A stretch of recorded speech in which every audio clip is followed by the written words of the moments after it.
আজকে সকালের নাস্তা থেকে শুরু করছি পুরো ভিডিওটা, দুপুর পরে রান্না পর্যন্ত কী কী থাকছে তা নিয়ে থাকছে পুরো ভিডিওটা। আসসালামু আলাইকুম, সবাই কেমন আছেন? আশা করি সবাই ভালো আছেন, আমিও ভালো আছি।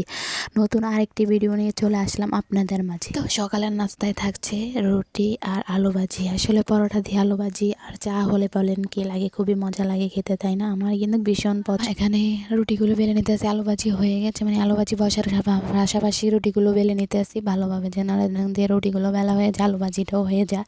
তাই এই কারণে একটু তাড়াতাড়ি করতেছে, যেহেতু রিয়ান আবার মাদ্রাসায় যাবে, তার কারণে একটু তাড়াতাড়ি করতে হচ্ছে, নাহলে আবার লেট হয়ে যাবে, তখন নাস্তাগুলো গুছিয়ে দিতে হবে। তো এখানে দেখতে পারতেন না আলু ভাজি হয়ে গেছে, খুবই সুন্দর লোভনীয় কালার চলে এসেছে, তাই না?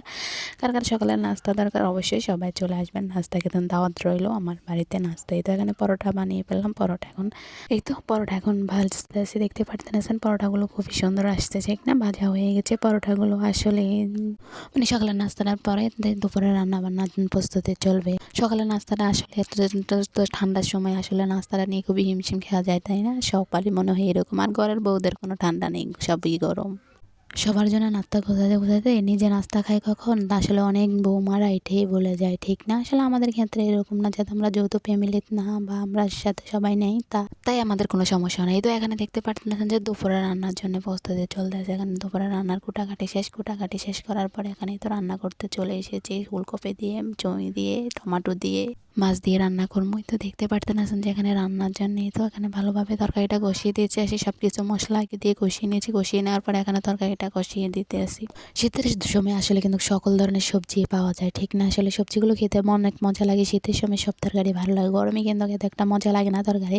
শীতের সময় আসলে সব তরকারি অনেক ভালো লাগে, খেতে অনেক মজা হয়। বেশিরভাগই শাক সবজিটা খেতে মজা লাগে।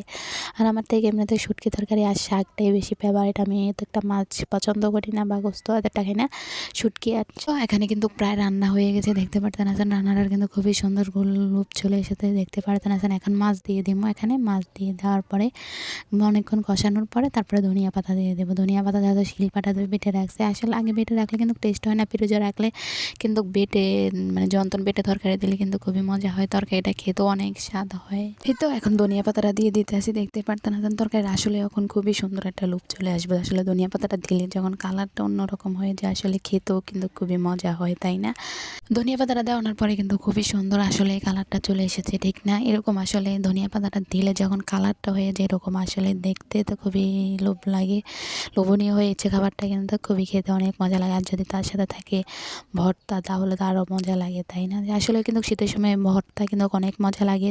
আসলে ভর্তা দিয়ে খেতে তো লোভ চলে আসে, তাই না? ভর্তা দিয়ে গরম ভাত খেতে খুবই মজা লাগে, তাই না? তো ভিডিওটা এই পর্যন্ত, সবাই ভালো থাকুন, সুস্থ থাকবেন, আল্লাহ হাফেজ।